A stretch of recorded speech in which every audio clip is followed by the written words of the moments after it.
तशरीफ फरमा सभी साथियों। बाकी तो सभी वक्ताओं ने अपनी बातें कह दी हैं।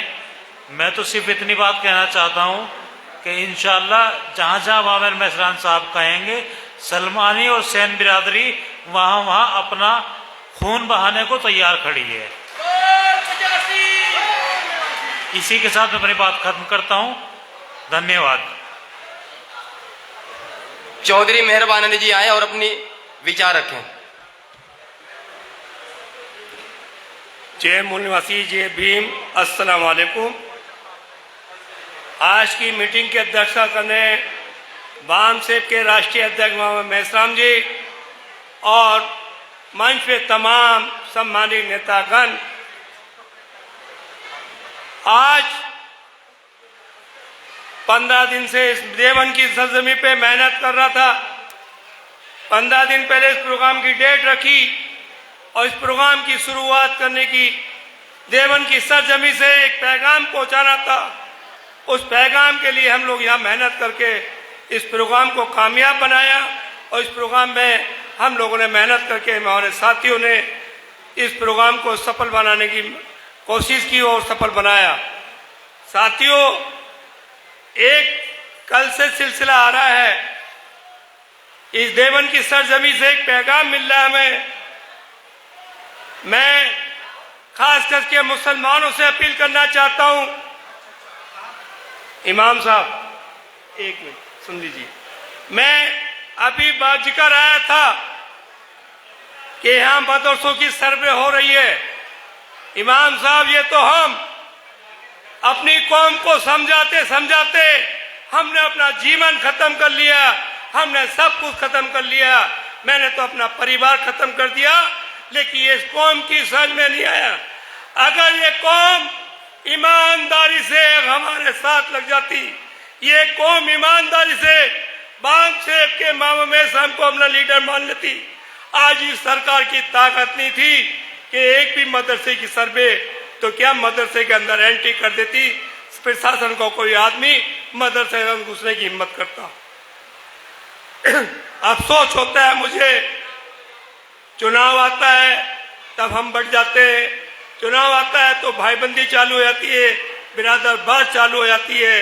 ये बिरादरबार और भाईबंदी ने और मोमिन के नाम पे हम लोगों को पिटवाने का काम करा है। हम लोग, मैं अपील करता हूं, अगर आप लोग वाकई में ईमानदारी के साथ, हमारे मिशन के साथ, हमारे संगठनों के साथ ईमानदारी से अहले मोमिन दलित और मुस्लिम का समीकरण बना के, जैसे माननीय काशी राम जी ने 78 में वाम सेब का विस्तार किया था, तो दलित और मुस्लिम का समीकरण इकट्ठा हुआ और इस देश में हमने तख्ता पलटने का काम किया। अगर वही काम आज फिर दोबारा हम पैदा कर दें, वही काम दोबारा फिर बना दे, तो इंशाअल्लाह ताला दोबारा फिर हम इस देश का नक्शा चेंज कर देंगे। इस प्रदेश का, इस देश की तक सरकार को गिराने का काम करेंगे। और ये मदरसों की सर्वे की बात, मदरसों की सर्वे की क्या ताकत है इनकी। वाम सेब और वाम सेब के तमाम संगठन आपके साथ है, लेकिन आज अफसोस है मुझे, 15 दिन की मेहनत के बाद यहाँ दलित समाज ज्यादा इकट्ठा हुआ। जो उम्मीद की जा रही थी कि मुस्लिम समाज हमारा ज्यादा आएगा, कुछ कम के साथ आया, लेकिन पहल की है हमने, देवन से शुरुआत की है। इंशाअल्लाह ताला फिर हम मेहनत करेंगे और आने वाले टाइम में इंशाअल्लाह 2 महीने के अंदर अब इतनी मेहनत करेंगे कि ईदगाह का गिरोह भरने का काम करेंगे और हिंदू और दलित का भाईचारा पैगाम आपको देना चाहेंगे। और इस पैगाम के माध्यम से अगर मदरसे के लोग ही खाली एक पैगाम को पहुंचा दे कि वाम सेब हमारे साथ है, दलित हमारे साथ है, खाली इतने पैगाम पहुंचा दे, तो इस सरकार की ताकत नहीं है कि आपके मदरसे के किसी कर्मचारी को इंक्वायरी तो बहुत दूर है, गैस के अंदर एंट्री भी करा दे, उनकी जांच करा दे। क्योंकि समय कम है, मैं इन्हीं बातों के साथ अपनी बात खत्म करता हूँ। खुदा हाफिज, जय भीम, जय मूल निवासी। सभी साथियों से अपील है, जो बाहर इधर उधर घूम रहे हैं वो हॉल में आकर अपनी सीट ग्रहण करें। अभी अध्यक्षीय भाषण होने ही वाला है।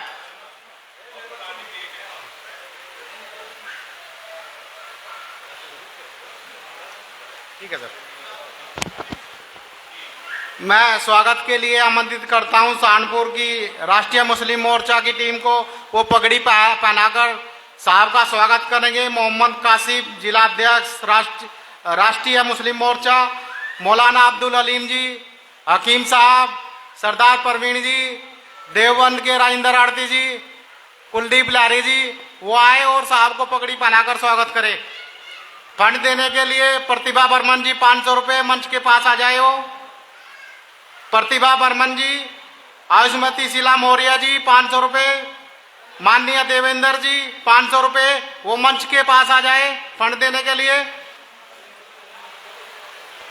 माननीय महिपाल सिंह कुर्डी अंबेडकर समिति 1000 रुपये, सरदार प्रवीण जी 100 रुपये, अब्दुल माजिद हकीम जी 500 रुपये, अजीत कटारिया मंडल अध्यक्ष वामसेप 1000 रुपये, मोहम्मद इरशाद प्रदेश प्रभारी राष्ट्रीय मुस्लिम मोर्चा उत्तर प्रदेश 1000 रुपये। कृपया करके मंच के पास आ जाए और साहब को जन आंदोलन निर्माण निधि भेंट करे। आयुष्मती प्रतिभा बर्मन जी 500 रुपये। बोल 85 मोल निवासी जागेगा। 500 रुपये जितेंद्र तेश्वर जी, जो बहुजन क्रांति मोर्चा के संयोजक हैं उत्तराखंड से, वो भी आए, साहब को भेंट करें। मौलाना अब्दुल अलीम जी, मोहम्मद कासिफ जाहिर जी आए और स्वागत पगड़ी पहनाकर स्वागत करें। नजर नहीं आ रहा है, बच्चों का नाम बोल दो, इनका बच्चों का बोल दो ना। 1 रुपये में आजादी के तहत हमारे छोटे छोटे बच्चों ने जो सभी से सहयोग इकट्ठा किया है, माही सहारनपुर से, विशाखा हरिद्वार से, खुशी हरिद्वार से, फ्रोक्सी हरिद्वार से, रीटा बोध, तरुणा गौतम, खुशी गौतम, ये सभी बच्चे मंच के सामने आकर के साहब को 1 रुपये में आजादी के तहत 1751 रुपये जो इकट्ठा किया है, साहब को भेंट करेंगे।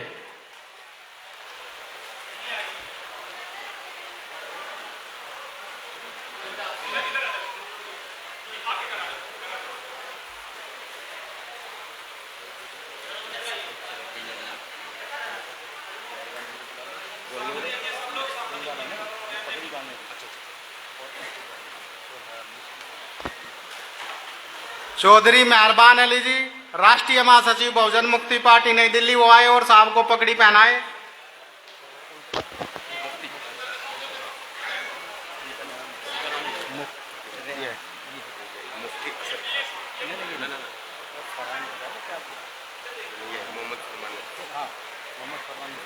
मोहम्मद फरमान मुफ्ती जी, मोहम्मद फरमान मुफ्ती जी खिदमत समाज फाउंडेशन राष्ट्रीय उपाध्यक्ष कैलाशपुर में भी आए और साहब को पगड़ी पहना करके साहब का स्वागत और सम्मान करेंगे।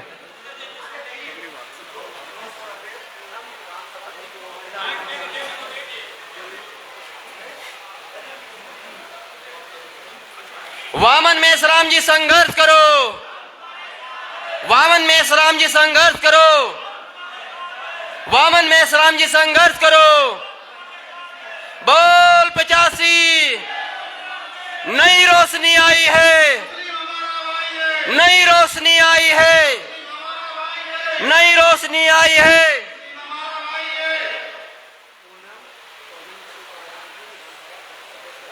नई रोशनी आई है, मुस्लिम हमारा भाई है, नई रोशनी आई है, मुस्लिम हमारा भाई है। बोल 85,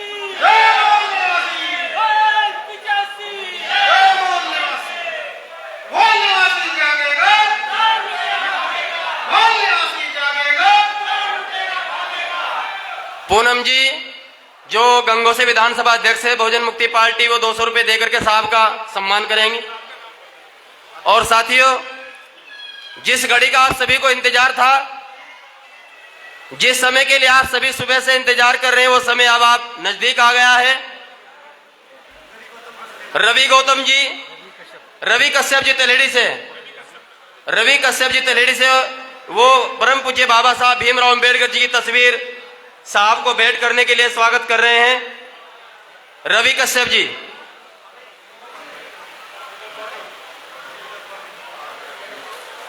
रवि कश्यप जी जो जिला संयोजक है सुभाष और सहारनपुर। वामन मेश्राम जी संघर्ष करो। साथियों, ज्यादा देर न करते हुए मैं आमंत्रित करना चाहूंगा माननीय वामन मेश्राम साहब, राष्ट्रीय संयोजक बहुजन क्रांति मोर्चा एवं राष्ट्रीय परिवर्तन मोर्चा, वे आए और सभी साथियों भी अपनी सीटों पर बैठ जाएंगे। धन्यवाद।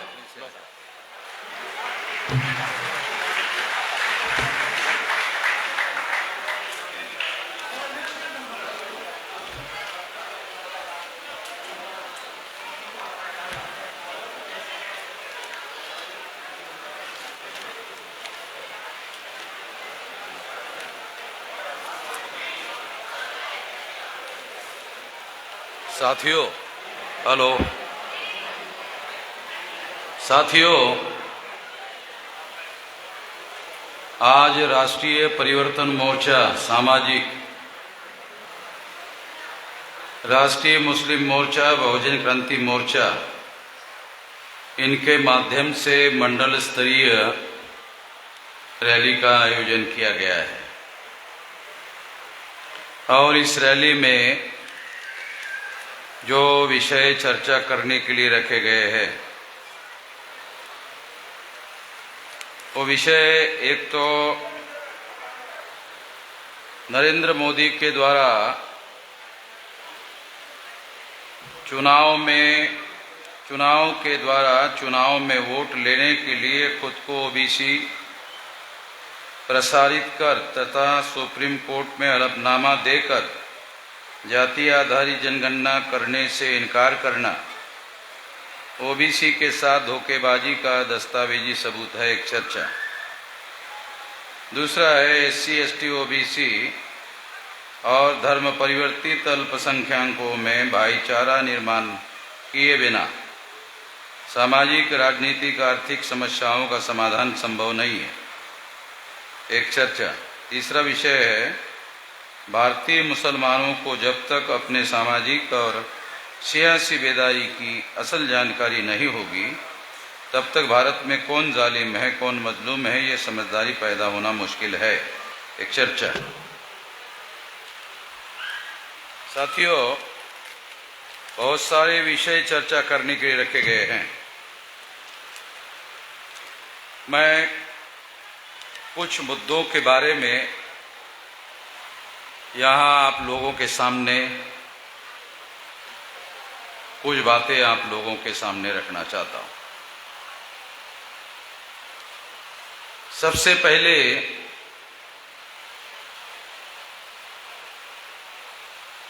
यहाँ पर एससी, एसटी, ओबीसी के लोग होंगे और मुस्लिम लोग भी होंगे और है भी,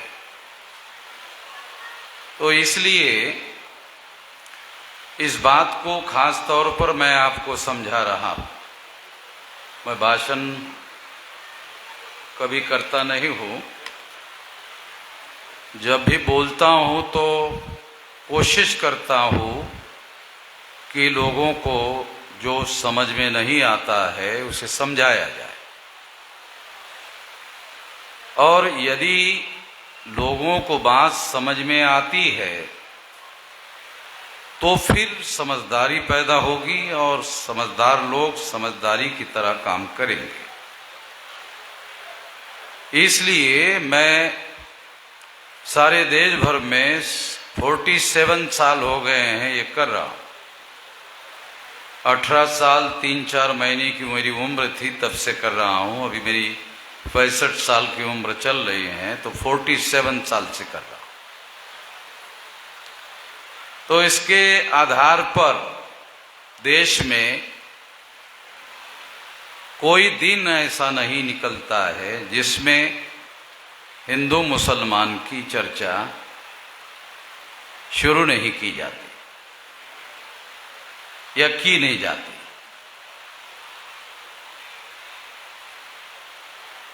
तो ये डेली चर्चा हिंदू मुसलमान की क्यों की जाती है?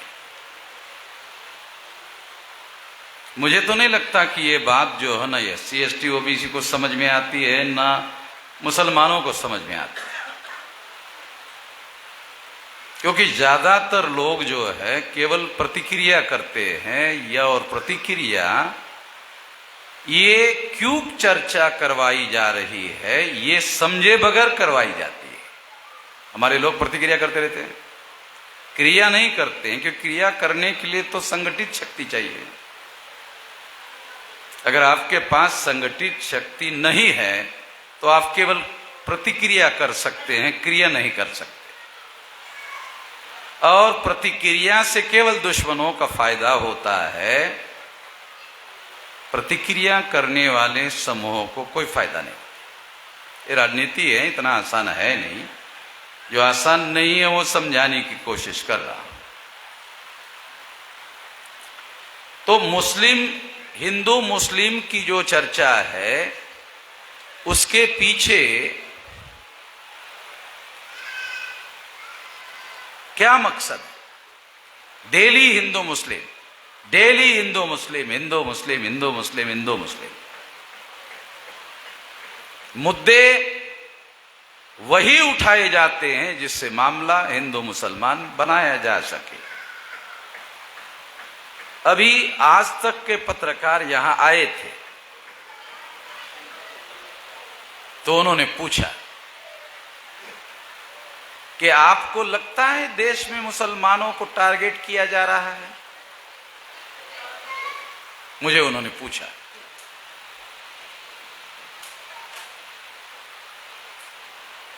तो मैंने उनको कहा, आपको बताना जरूरी है इसलिए बता रहा। कोई चैनल वाला मेरा इंटरव्यू कभी नहीं लेता है, साला मतलब होता है तभी लेता है। मुझे मालूम नहीं हमारे मुस्लिम भाई को मेरे साथ क्यों बिठाया गया, मुझे पता नहीं है। क्या पत्रकारों के कहने पर बिठाया गया कि नहीं बिठाया गया मुझे अभी जानकारी नहीं है। मगर यदि आज तक के यहाँ पत्रकारों ने हमारे चौधरी मेहरबान अली साहब को कहलवाकर अगर हमारे भाई को मेरे साथ बिठाया तो ये राजनीति है, ये समझना हमारे लोगों को जरूरी है। तो ये बात मैं आपको थोड़ा समझाना चाहता हूं। उन्होंने पूछा कि क्या इस देश में मुसलमानों को टारगेट किया जा रहा है? तो मैंने क्या जवाब दिया, वो दिखाने वाले ही नहीं, दिखाएंगे ही नहीं, 200% गारंटी से नहीं दिखाएंगे, क्योंकि उनके फायदे की बात नहीं है, उनके नुकसान की बात है, क्यों दिखाएंगे। मैंने उनको कहा देश में मुसलमानों को टारगेट किया जा रहा है, ऐसा माहौल बनाया जा रहा है, मगर मुसलमानों को टारगेट करने के पीछे SC ST OBC को हिंदू मनाने का मकसद है, इसलिए मुसलमान को टारगेट लक्ष्य नहीं है। क्यों? दोनों को समझाना जरूरी है, SC ST OBC को भी और मुसलमान को भी। ब्राह्मण लाख प्रचार करे SC ST OBC को हिंदू बनाने का, तो मैं स्टैंप पेपर पर लिखवा देता हूं, एक भी SC ST OBC का आदमी हिंदू बनने के लिए राजी नहीं होगा।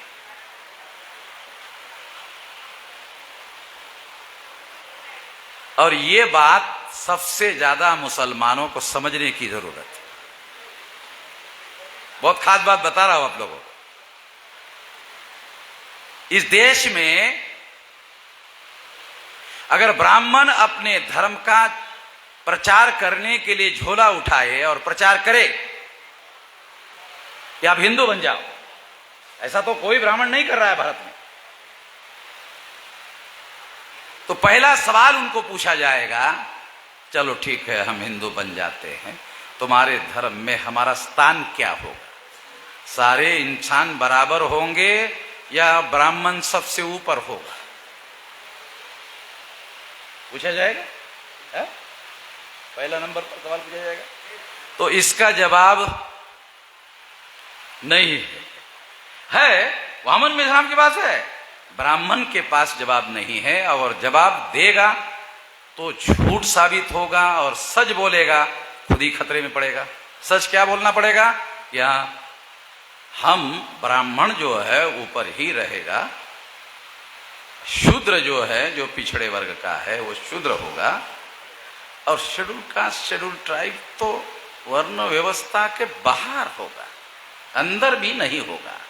आउटकास्ट, बाबा साहब आम्बेडकर ने उनको अंग्रेजी शब्द यूज किया, आउटकास्ट होगा। जैसे कोई बिल्डिंग बनाने के लिए आपने मटेरियल खरीदा, आपकी बिल्डिंग पूरी बन गई, बनने के बाद कुछ मटेरियल बच जाता है, तो बचने के बाद उस मटेरियल को आप क्या कहते हो? आप नहीं बताओगे, मैं बताता हूं, वेस्ट मटेरियल है, वेस्ट मटेरियल। तो SC ST NT ए ब्राह्मण के लिए वेस्ट मटेरियल है।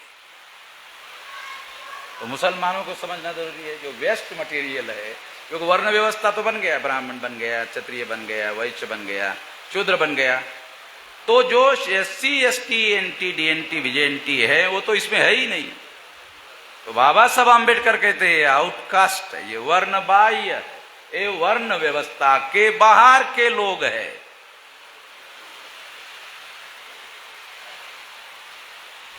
है ही नहीं, तो ये वो जवाब दे नहीं सकता, देगा तो संकट में फंस जाएगा। ब्राह्मण संकट में फंस जाएगा। वो ये कह नहीं सकता कि हमारे धर्म में सारे इंसान बराबर है, जैसे मुसलमान कहते हैं, जैसे ईसाई कहते हैं, जैसे बुद्धिस्ट कहते हैं, जैसे जैन कहते हैं, जैसे लिंगायत कहते हैं, जैसे सिख कहते हैं, सारे इंसान बराबर है। ऐसा ब्राह्मण धर्म में कहीं पर भी नहीं है। क्या लिखा हुआ है ना? ब्राह्मण सबसे ऊपर है। अगर वो एक पहली क्लास में भी नहीं पढ़ा है तो भी आपके यूपी में उसको पंडित जी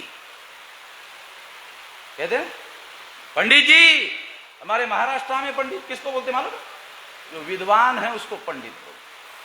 आपके यहां एक पहली क्लास भी अगर ब्राह्मण पढ़ा लिखा नहीं है तो आप पंडित जी बोलते ना। और महाराष्ट्र का हूं, यूपी में 25 साल से आ रहा हूं तो जानता हूं। मैं जानकारी लेकर बोलता हूं, सबूत के साथ बोलता हूं, बगैर सबूतों के कोई बात करता नहीं।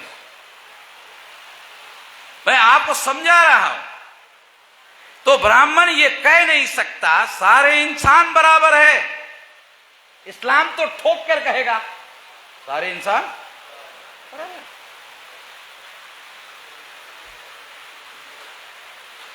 जब जिसके पास सारे दुनिया के इंसान बराबर है, वो तो किसी के भी घर में जाकर अपने धर्म का प्रचार करके उसे अपने धर्म में दावत दे सकता है। दावत कहते हो ना? आपका शब्द बोल रहा। हाँ, नहीं, थोड़ा आप लोगों के साथ रहते रहते कुछ शब्द सीख गया हूं मैं, सीखना पड़ता है।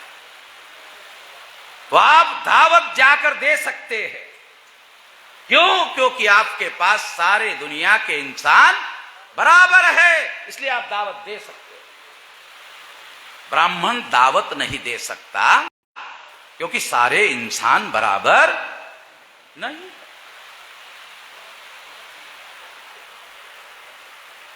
कुछ दिन पहले भागवत ने कहा था कि हिंदू नाम का कोई धर्म नहीं है।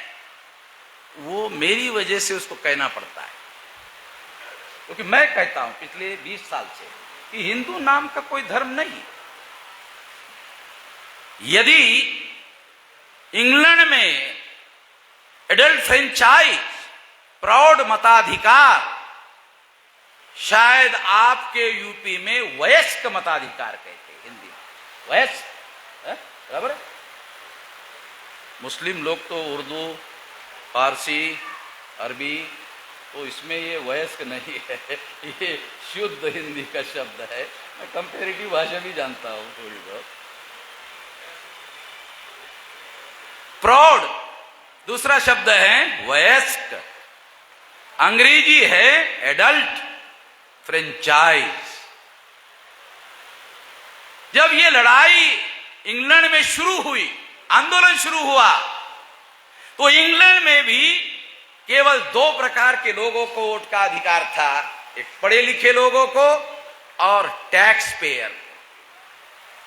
केवल दो लोगों को वोट का अधिकार था, महिलाओं को वोट का अधिकार ही नहीं था, केवल दो लोगों को वोट का अधिकार था। वहां आंदोलन शुरू हुआ, हर 21 साल के व्यक्ति को वोट का अधिकार मिलना चाहिए। ये 1919 के आसपास की बात है। आंदोलन शुरू हुआ इंग्लैंड में और खतरे की घंटी बजी भारत में। क्यों? क्योंकि भारत भारत नहीं था, भारत ब्रिटिश इंडिया था। ध्यान रखना, शब्दों पर मैं बगैर सोचे समझे शब्द उपयोग में नहीं लाता हूं। इंडिया और ब्रिटिश इंडिया में फर्क है। उस समय ब्रिटिश इंडिया था, इंडिया भारत। तो भारत के रहने वाले जो जागृत ब्राह्मण थे, उन लोगों को समझ में आया कि आज नहीं तो कल, कल नहीं तो परसों, परसों नहीं तो तरसों, तरसों नहीं तो नरसों इंग्लैंड में जो कानून बनेगा वो भारत में जरूर आएगा। और अगर वयस्क मताधिकार भारत में लागू हुआ तो ब्राह्मणों की संख्या 3.5% है और 3.5% वोटों के आधार पर ग्राम पंचायत में ब्राह्मण पंच नहीं चुनवा सकता, तो गांव का सरपंच कैसे बनवा लेगा? जो गांव का सरपंच नहीं बनवा सकता, वो देश की पंचायत का प्रधानमंत्री कैसे बनाएगा? किसी ब्राह्मण ने ये नहीं कहा मैं ब्राह्मण का दिमाग पढ़ता हूं। जो आप तो लिखा हुआ पढ़ते हो, मैं तो दिमाग पढ़ता हूं। उस समय जो लिखी हुई बातें हैं कि वो ऐसी मांगे क्यों कर रहे थे, उसके पीछे कारण नहीं था। आरएसएस के लोग प्रौढ़ मताधिकार के विरोधी थे। ये रिकॉर्डेड बात है, रेजोल्यूशन है हमारे पास। वयस्क मताधिकार के विरोध में थे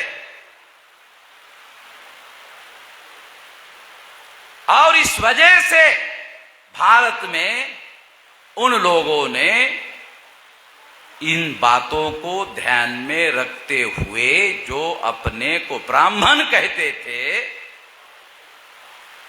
जो ब्राह्मण अपने को ब्राह्मण कहते थे, उन ब्राह्मणों ने 1922 को हिंदू महासभा नाम का संगठन बनाया, जिसको दयानंद सरस्वती कहते थे।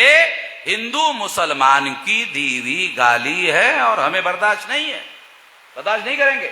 हिंदू मुसलमान की दी हुई गाली है। 1875 को दयानंद सरस्वती, जो गुजरात के राजकोट डिस्ट्रिक्ट का टंकारा गांव का दयानंद सरस्वती नाम का ब्राह्मण, जिसने आर्य समाज नाम का संगठन बनाया, अपने संगठन का नाम हिंदू समाज नहीं रखा, आर्य समाज रखा। उसने लिखा सत्यार्थ प्रकाश में, लिखित बात कह रहा हूं, हिंदू मुसलमान की दीवी गाली है।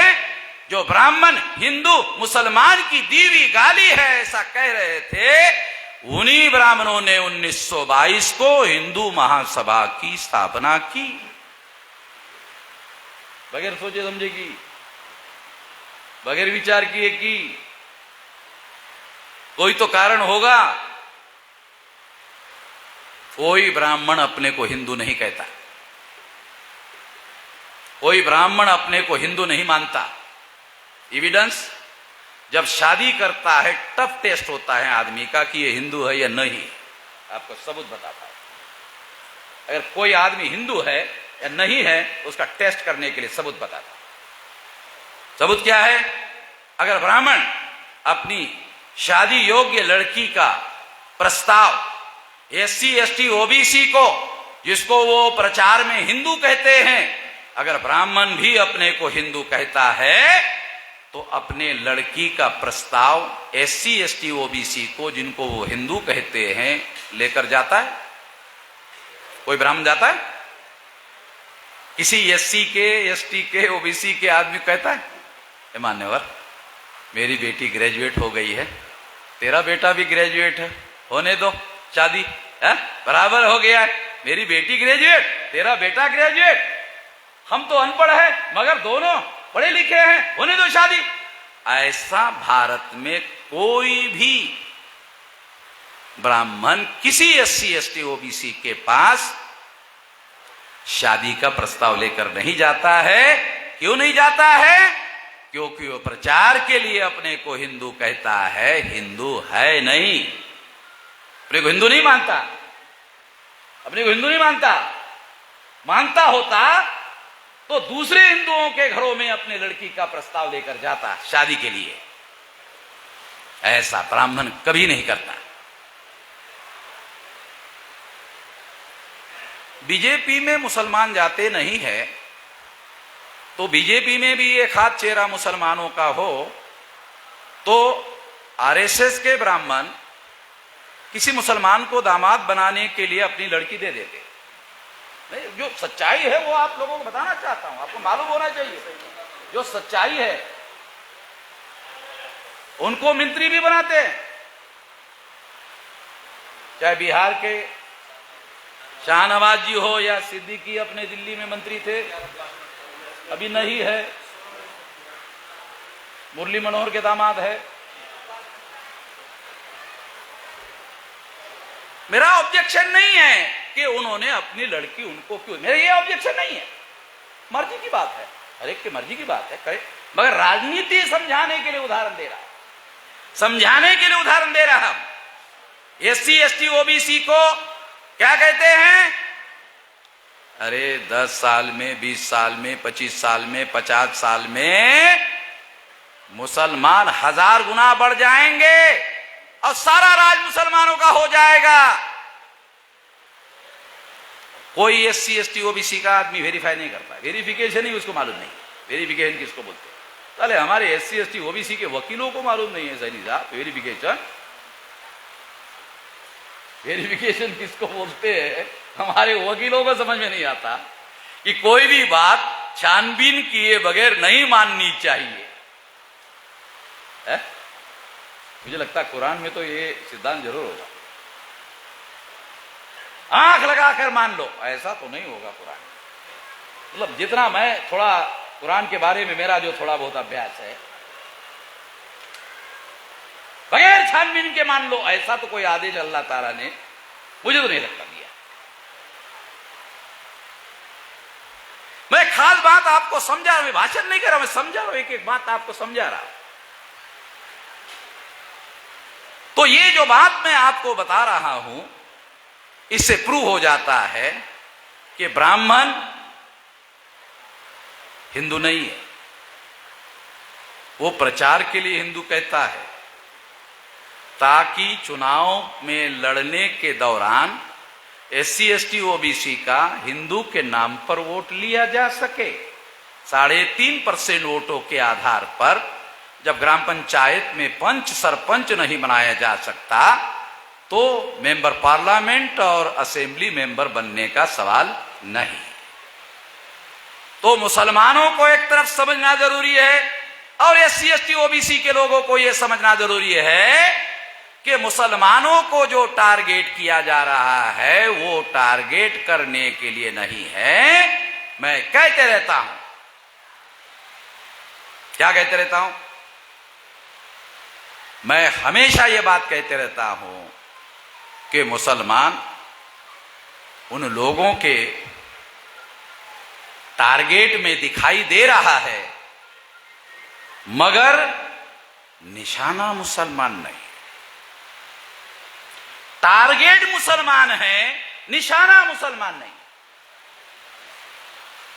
मगर जब गोली चलाई जाती है तो लगती मुसलमान को है, लगती मुसलमान को है तो जिसको लगेगी वो तो प्रतिक्रिया करेगा। ये समझने की बात है, बहुत गंभीर बात बता रहा हूं। वो प्रतिक्रिया करेगा। मुसलमान जितनी ज्यादा प्रतिक्रिया करेगा उतना ज्यादा 3.5% ब्राह्मण 35% हो जाएगा। तो SC ST OBC प्रतिक्रिया में हिंदू बनता है, प्रचार से हिंदू SC ST को बनाना संभव नहीं है, क्योंकि ब्राह्मण धर्म जो है, हिंदू धर्म नाम का कोई धर्म नहीं है, ये ब्राह्मण धर्म है, ये वर्ण धर्म है। मुसलमान 2 काम करे बहुत आसान हो जाए। एक, अपने को मुसलमान मूल निवासी घोषित करे, जो विदेशी थे वो पाकिस्तान चले गए, जो है वो भारत के मूल निवासी है। और दूसरी बात, एक तो वो मूल निवासी अपने को घोषित करे। RSS के लोग मुसलमानों को विदेशी कहते। मैंने ही सारे देश भर में ये शुरुआत की कि मुसलमान सारे देश में जो मुसलमान है वो मूल निवासी है, और अगर कोई विदेशी है तो ब्राह्मण है, वो यूरेशियन है, उसका DNA यूरेशियन लोगों से मिलता है। ब्राह्मण विदेशी है, मुसलमान विदेशी नहीं है, वो मूल निवासी है। जब मैंने कहा तो 15 दिन बाद मोहन भागवत ने बयान दिया। जरा कागज देख लेना, पुराने पेपर देख लेना, दावे के साथ बोलता हूं। क्या बोला भागवत ने? मुसलमानों के पुरखे हमारे पुरखे एक ही है। सारी उल्टी कर दिया, जो मेरे बोलने के बाद में उल्टी कर दिया। पहले विदेशी कहते थे, अब कहने लगे एक ही है, मुसलमानों के पुरखे हमारे पुरखे एक ही है। तो एक ही है तो पहले मालूम नहीं था। ये जो डॉक्टर मोहन भागवत है ना, ये जानवर का डॉक्टर है, पता है पता? वो हमारे यवतमाल मेला जिला है, मेरे जिले के बॉर्डर में चंद्रपुर है, वहां का है, मेरे जिले के बॉर्डर में। मैं जानता हूं हमारे महाराष्ट्र में उसको ढोर डॉक्टर बोलते। ढोर डॉक्टर ये मराठी का शब्द है, हा? तो ये जानवरों का डॉक्टर है, तो इंसानों की समझदारी ज्यादा नहीं होगी। मैं आप लोगों को बहुत खास बात समझा रहा हूं। वो खास बात यह है कि देश में हिंदू मुसलमान की चर्चा, केवल हिंदू मुसलमान की चर्चा जब होती रहेगी तो SC ST OBC हिंदू बनेगा। समझ लो, मुसलमानों को समझा रहा हूं। जितने जल्दी मुसलमान को समझ में आएगा ना, आपका मामला शांत हो जाएगा, कुछ नहीं, आपकी झंझट में ही नहीं पड़ेगा कोई ब्राह्मण। ये जितना मुसलमान संकट में है वो SC ST OBC ने संकट में नहीं डाला है, ये सारा ब्राह्मणों ने डाला हुआ।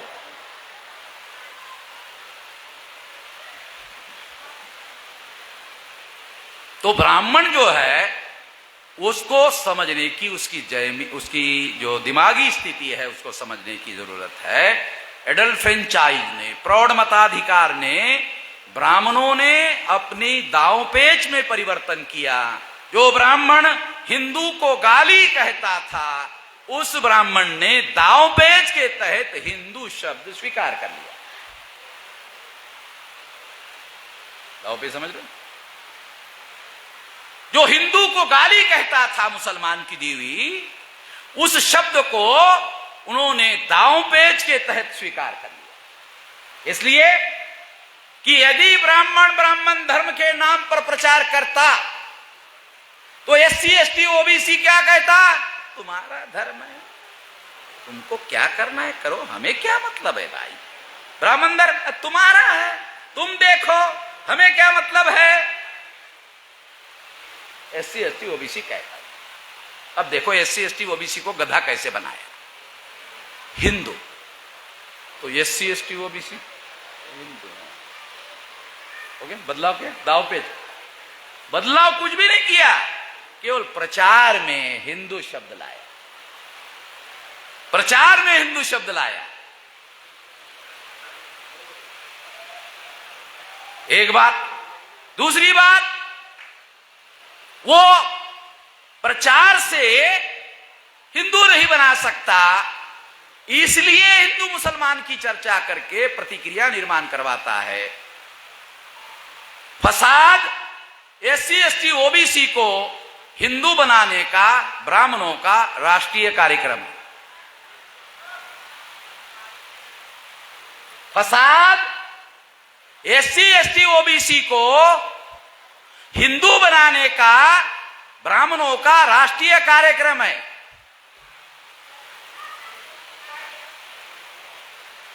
कुछ मुसलमानों को लगता होगा कि मैं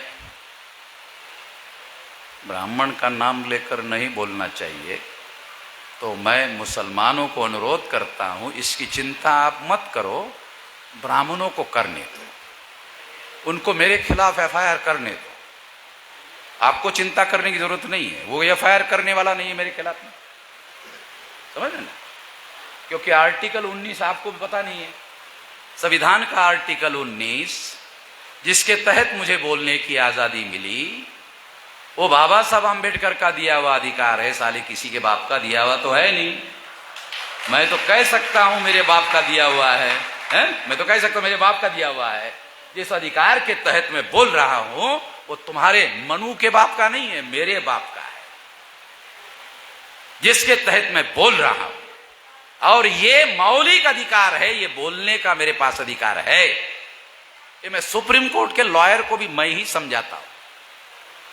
इसको थोड़ा समझो, ये पढ़ लो दोबारा, कॉन्स्टिट्यूशन में आर्टिकल 19 पढ़ लो, ठीक से पढ़ो क्या लिखा हुआ है। ये जो विश्लेषण करके डाटा और इंफॉर्मेशन का उपयोग करके मैं विश्लेषण करके बातें समझा रहा हूं, ये मौलिक अधिकार है कहने का।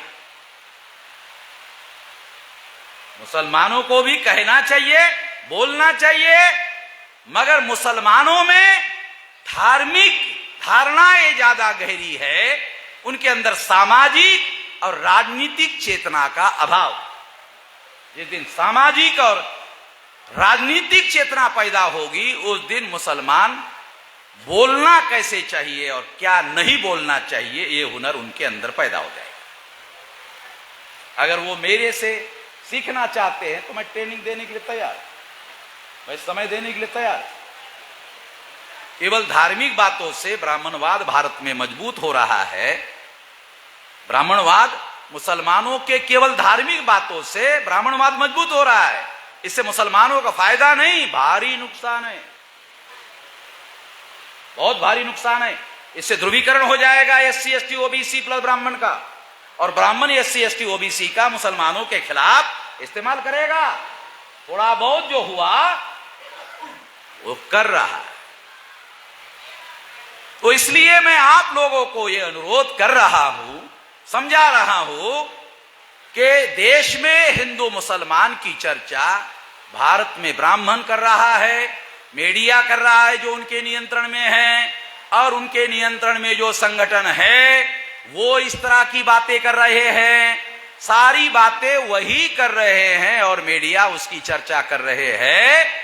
मैं मुसलमानों को अनुरोध करना चाहता हूं इस चर्चा से अपने आप को जितना ज्यादा दूर कर दे। दावपेच बता रहा हूं, इस चर्चा से मुसलमान को अपने आप को दूर कर देना चाहिए। जितना गहराई से इसमें शामिल होगे आरएसएस को फायदा होगा, जितना इससे दूर जाओगे आरएसएस को हिंदू मुसलमान कहता रहेगा, जमीनी स्तर पर फायदा नहीं होगा। मगर जब मुसलमान शामिल होगा तो जमीनी स्तर पर संगठित आरएसएस को और ब्राह्मणों को बहुत भारी फायदा होगा।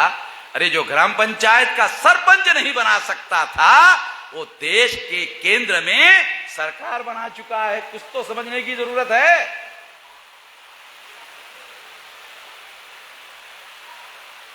साथियों, ये बात मैं आप लोगों को बता रहा हूं। एक तो दूर जाना चाहिए इस चर्चा से, मगर ये आधा काम है, दूर जाना आधा काम है। दूसरा आधा काम क्या करना चाहिए? जब ब्राह्मण एससी एसटी ओबीसी पर मुस्लिम विरोध निर्माण करके प्रतिक्रिया पैदा करता है, तो प्रतिक्रिया से एससी एसटी ओबीसी हिंदू बनता है और यह प्रतिक्रिया मुस्लिम विरोधी होती है। ध्यान रखना, बहुत खास बात समझा। हमारे जो भाई है ना उधर अभी बैठे हुए, वो भी इधर एक मुद्दे पर बात किए, इसलिए बता रहा हूं। इसको समझो जो मैं बता रहा हूं, वो बात वैसी नहीं जैसा वो समझते हैं। एससी एसटी ओबीसी के जो लोग हैं वो इस देश के मूल निवासी है और ब्राह्मण यूरेशियन है। जितना अंग्रेज विदेशी था उससे कम विदेशी ब्राह्मण नहीं है। नस्ल के आधार पर भी वो भारतीय नहीं है। डीएनए ने प्रमाणित कर दिया, ब्राह्मण ब्राह्मण है, यूरेशियन है। जैसे अंग्रेज अंग्रेज है उस तरह से ब्राह्मण यूरेशियन है। मुसलमानों ने अंग्रेजों को भारत से भगाने के लिए बहुत कुर्बानियां दी। वो इतिहास भारत में पढ़ाया नहीं जाता। फांसी पर बहुत मौलवियों को लटकाया है ना, ये इतिहास कहीं पढ़ाया जाता? आपके मदरसे में पढ़ाया जाता है, ये भी मुझे मालूम नहीं है। नहीं, ऐसा नहीं कह सकता मैं। आप कहो, मैं नहीं कह सकता। हाँ, हाँ? हाँ। ब्राह्मणों के स्कूलों में नहीं पढ़ाया जाता, समझ में आता है। मदरसे जो मुसलमान चलाते हैं, मुसलमानों ने इस देश के आजादी के लिए कितनी भयंकर, कितनी कुर्बानियां दी। इतने लोग तो मेरे ख्याल से शहीद नहीं हुए जितने मुसलमान मौलवी शहीद, बताया नहीं जाता। और जब नहीं बताया जाता है तो कोई मकसद होगा, बगैर मकसद से तो कोई बात हो नहीं रही है। तो इसलिए मैं आप लोगों को यह बात समझा रहा हूं कि एससी एसटी ओबीसी के जो लोग हैं, उनका सम्राट पुष्यमित्र शुंग नाम के ब्राह्मण ने सम्राट बृहदत्त मौर्य ईसा पूर्व 185 को सम्राट बृहदत्त मौर्य की हत्या की भारत में। अगर वो हमारी ही नस्ल के रहे होते, ब्राह्मण मूल निवासी ही रहे होते, तो मूल निवासियों का सम्राट बृहदत्त मौर्य चंद्रगुप्त के खानदान का ईसा पूर्व 185 में पुष्यमित्र शुंग नाम ने ब्राह्मण ने उसकी हत्या कर दी। तब से चल रहा मामला 2300 साल से ज्यादा समय हो गया, कैलकुलेट करके बोल रहा हूं। तो किसी मापदंड में हम हिंदू नहीं है। ब्राह्मण लाख प्रयत्न करे, हम हिंदू नहीं बन सकते। केवल प्रतिक्रिया में हिंदू बन सकते हैं। वो प्रतिक्रिया मुसलमानों पर कर रहे हैं। तो जितने एससी एसटी ओबीसी मुस्लिम विरोधी होंगे उतने ही हिंदू होंगे। ध्यान रखो, बहुत खास बात बता रहा हूं। जितने प्रतिक्रिया मुसलमान विरोधी होगी उतने ही एससी एसटी ओबीसी हिंदू होंगे। और जो मुसलमान विरोधी है एससी एसटी ओबीसी, वो कभी भी एससी एसटी ओबीसी के अधिकार की बात नहीं करेगा। वो एससी एसटी ओबीसी जो मुसलमानों के विरोध में प्रतिक्रिया में हिंदू बना, वो जागृति से हिंदू नहीं बना, प्रतिक्रिया से हिंदू बना। तो दो चीजों का फर्क भी समझ लो। प्रतिक्रिया इग्नोरेंस के द्वारा करवाई जाती है, इग्नोरेंस के द्वारा करवाई जाती है। और मुसलमानों का एक शब्द यूज कर रहा हूं आपके समझदारी के लिए। एससी एसटी ओबीसी के लोग इस देश में अनपढ़ गवार नहीं है, जाहिल है, जाहिल है, जाहिल। तो मुसलमानों का शब्द यूज कर रहा हूं, जाहिल, समझ रहे हो ना? ये शब्द मुझे बहुत बहुत पसंद आता है, क्योंकि अनपढ़ गवार ऐसा जितना हमारे लोग मूर्ख बनाए जाते हैं ना, उस हिसाब से ये शब्द कमजोर पड़ जाता है। जाहिल शब्द बहुत बढ़िया है। हजारों साल, 2300 सालों से जिन लोगों को जाहिल बनाकर रखा गया है, उन लोगों की मुसलमानों के विरोध में प्रतिक्रिया निर्माण करना ज्यादा मुश्किल काम नहीं है। उनको तो अपना दोस्त कौन है, अपना दुश्मन कौन है, अरे तो बहुत गहरी समझदारी की बात है। कहां से आएगा ये शऊर? तो उसके अंदर नहीं है। इसलिए आपको बता रहा हूं, इसलिए आपको समझा रहा हूं कि प्रतिक्रिया व्यक्त करने के लिए एससी एसटी ओबीसी प्रतिक्रिया करे मुसलमानों के विरोध में, ब्राह्मणों के कहने पर मुसलमान अवसर ना दे, मुसलमान अवसर ना दे। आपका 50% काम हो जाएगा। और 50% काम क्या करना होगा मुसलमानों को? ब्राह्मणों के द्वारा जो प्रतिक्रिया निर्माण करने का काम किया जाता है उस पर प्रतिक्रिया देना बंद कर दो, 100% बंद कर दो। और उसके जगह क्या करो? एससी एसटी ओबीसी के लोगों के साथ जितना गहराई से भाईचारा बना सकते हो। आप ही लोग कहते हो ना मजलूम है? इस्लाम में मजलूमों को बहुत महत्व दिया गया है। पंडित जवाहरलाल नेहरू मजलूम था है? कोई जवाब नहीं दे पाएगा कोई मुसलमान भारत। 78 तक ब्राह्मणों को आप लोगों ने इस देश में जालिमों को प्रधानमंत्री बनाया। ये इस्लाम के सम्मत था। जब आप जालिमों को 78 तक देश का प्रधानमंत्री बनाओगे तो मुसलमान सुरक्षित रहेगा भारत में। जालिमों को ताकतवर बनाओगे।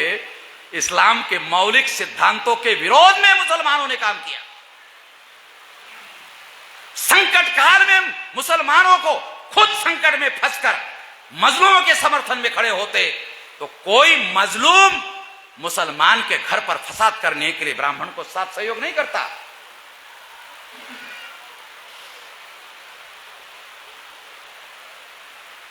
मैं आपके समझदारी को बढ़ावा देने के लिए कह रहा हूं, ब्लेम देने के लिए नहीं कह रहा हूं। तो खामखा आप लोग मेरे से झगड़ा शुरू करो। मैं आप लोगों से झगड़ा नहीं करना चाहता, क्योंकि मैं ये बातें जागृत करने के लिए कह रहा हूं। लखनऊ में हमने राष्ट्रीय अधिवेशन में चर्चा की तो दिन भर मुसलमानों का सब्जेक्ट रखा। दिन भर 2 सत्रों में सारे सवालों के मुसलमानों के जवाब दिए। तो आखिरी तीसरे सत्र में मुसलमान ने सवाल पूछा। सभी लोगों ने हमको ठगा।